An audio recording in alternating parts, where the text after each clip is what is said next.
A faithful man shall abound with blessings, and it is required in stewards that a man be found faithful.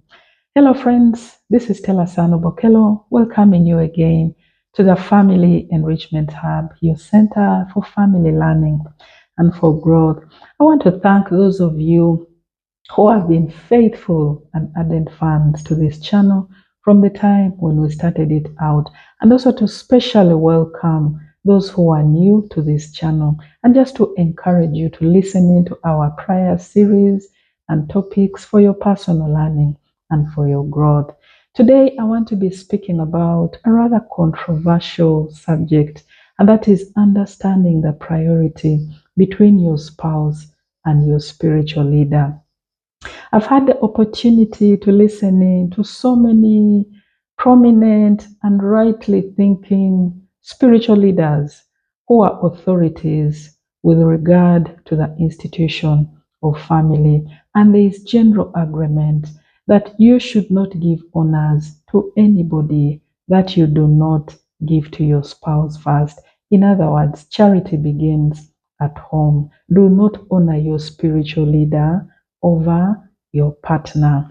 And we have all witnessed and probably heard a story or two within our society here of people who fail to clarify their priorities within the family and differentiate them from their priorities and responsibilities of serving within the different churches and indeed places of worship. And because they fail to make clear boundaries between the two institutions, many found themselves falling into deep pits. Many found themselves beginning illicit relationships with their spiritual leaders. Why? Because boundaries were not clearly clarified. And so, allow me to share some of the signs that can help you to understand and know that indeed you have crossed the line when it comes to the priority between your partner and your spiritual leader.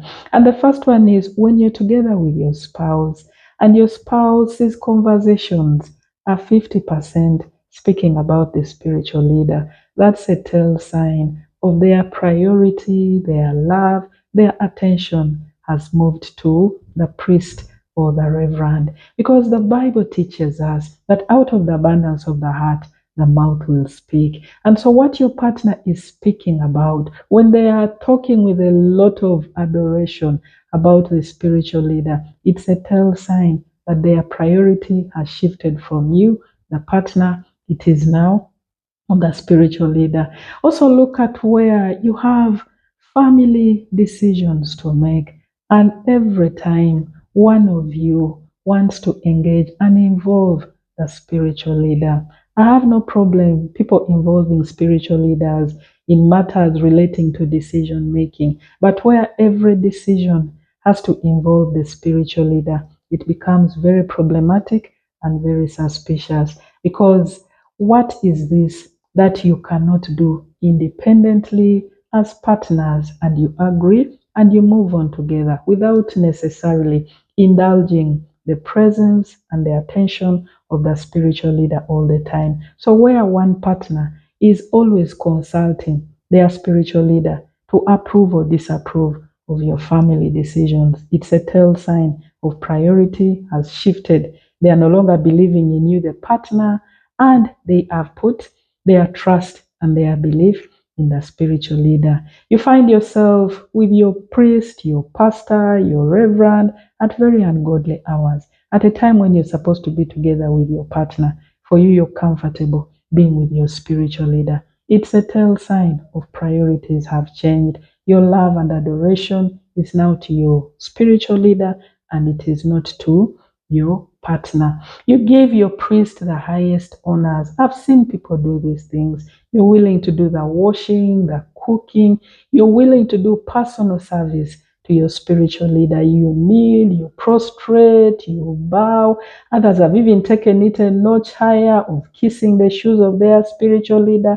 And these are things that you cannot, none of these honors you can give to your partner, but you're willing to give it to your spiritual leader. And yet we know charity begins at home. Now, when you behave in that manner, you're clearly confirming to us that for you, charity begins in the bush or in the neighborhood.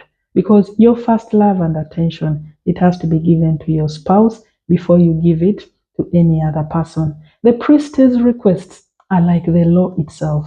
Whatever the priest says, that is final. It is the first and it is the last. You cannot question, you cannot ask anything, you cannot seek clarity. Whatever the priest says, that is it. You go running with it. That's a clear sign of your priority is on the priest. In fact, you're paying a cultic allegiance to your spiritual leader, which is not healthy for your family relationship. Also, those who are on high alert for the calls of the priest for service, everything else can wait. Even when you're in the midst of family engagement, you're in the midst of an outing with your partner, and the priest's call comes in, you're willing to abandon it all and just run to the service of your priest. That's a clear sign of your priorities have changed from your family, from your spouse.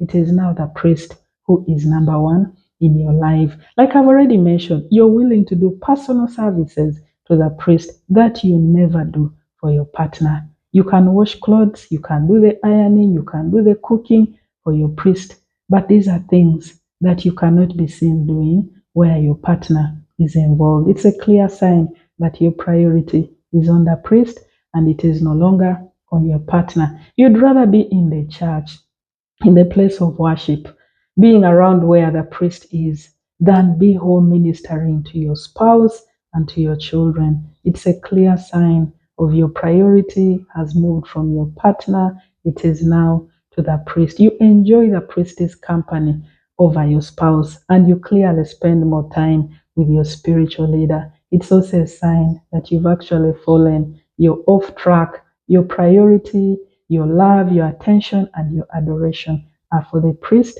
It is no longer for your partner. You begin to undermine the authority of your partner and you start making statements like, why don't you pray like the priest? You're not as lively and as charming as the priest. When you hear people beginning to make those unhealthy comparisons between their partner and their priest, you know that priorities have changed. The love, the adoration, it has moved from the partner and it has actually gone to the priest. And where family disagreements are concerned, a partner wants it to be completed and resolved by the priest. The priest has the final position. Your partner, no, you do not take their decision on the disagreement that has happened between you. That's also a clear sign of you prioritize the priest over your partner. You love and adore the priest above your partner. Also, look at those, and this is to my fellow ladies. Ladies who are not comfortable sharing money, supporting their husbands with financial requests. But when the priest calls in, when the pastor, the reverend makes a call for they need money for certain activities, certain church programs, you comfortably go above and beyond and dish out money to the priest, which you can never give to your husband. When your husband asks you for money, you hear statements like, since when did I start taking financial responsibility in this place? Since when do women give men money? Is that my responsibility? When you hear that kind of statements, and yet when it comes to your spiritual leader who is a man, you offer everything, you go above and beyond. That is a clear sign of your priority is to your priest, it is no longer to your partner. Friends, I strongly believe that it's good for us to do service within our different places of worship. It's good for us to offer service to our spiritual leaders. But my honest conviction is let's apply a lot of wisdom and let us establish clear boundaries beyond which we cannot go. In that way, you'll protect yourself as an individual, you will protect your home and your marriage and your spouse, and you'll also hold highly the honor and the integrity of the faith that you profess, and you will protect the name of the Lord. You will not bring dishonor to the name of the Lord whom you're serving. I want to conclude with this, friends. The Bible teaches us in 1 Peter chapter 5, verse 8, that whoever does not take care of the needs of their household, and more so their immediate family members, they have denied the faith and they are worse than an unbeliever. May we not be that kind of person who does not understand the priorities between family and serving within the house of the Lord. Because where you have to make a decision, you better give priority to your spouse, to your household, and then your spiritual leaders can come thereafter. Thank you, friends, for listening in. Kindly share widely, for I believe this is how we shall truly transform our societies through the family. God bless you. Bye.